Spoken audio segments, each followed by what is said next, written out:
In part 1, we recreated my balance page from scratch. In part 2, we rebuilt Airbnb's listing page. In part 3, we redesigned a pizza menu shop. Everything was designed all using auto layout. And now in part 4, we're breaking down Notion and Coinbase app and see how their layout works. So if we start with the Notion app, the first thing is creating the reusable cards. The way we start with the reusable cards, if you take a look at the left hand side, we have an image and the PX stands for the pixels. So we would group our image on the left side with the text element on the right side. On the other hand, we have to make sure that the text elements is also grouped. And then if you take a look at the surrounding elements, all of them have PX. So the card itself has padding around it. So if we go ahead and look at the other frames, here we see we are revealing the image. And in the next frame, we are showcasing the text elements. That means we have our text element and the header in one group and the image on the other group. And then if we go to the next frame, we see that the image and the text elements are now in another auto layout group. And now if we remove the padding, we see that the card is now showing the padding all around. So we're going to repeat the same thing and showcase the image again on the left side, group it with the element on the right side, and that would create a reusable pattern. Now if you take a look at it, we have the same element appearing on the left side, which is the image.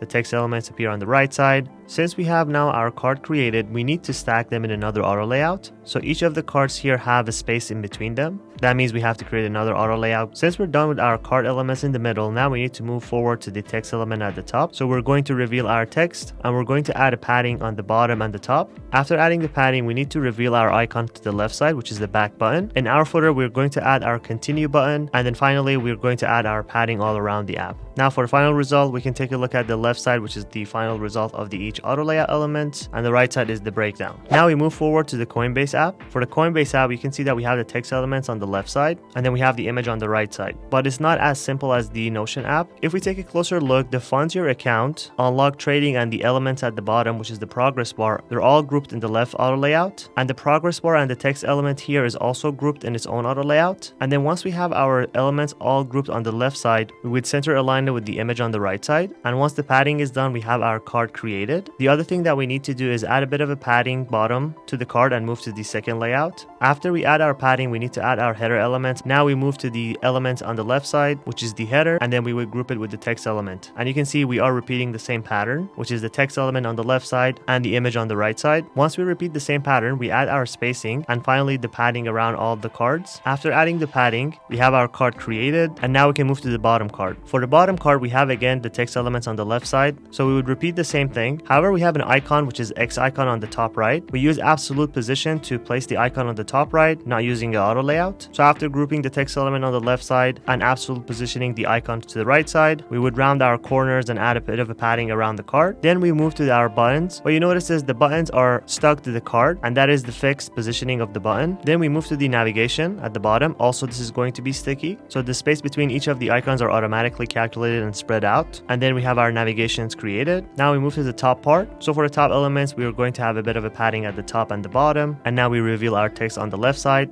and also our link on the right side. Then we have an automatic spacing between them. Then we move to the navigation part at the top. All of them are in one auto layout. So we add our space between each of the elements, which is the search and the icons. After recreating the top elements, now we add our padding all around the app. After removing the padding, we see now on the right side, this is the breakdown of our auto layouts and how the elements are structured. And the left side, this is the final result.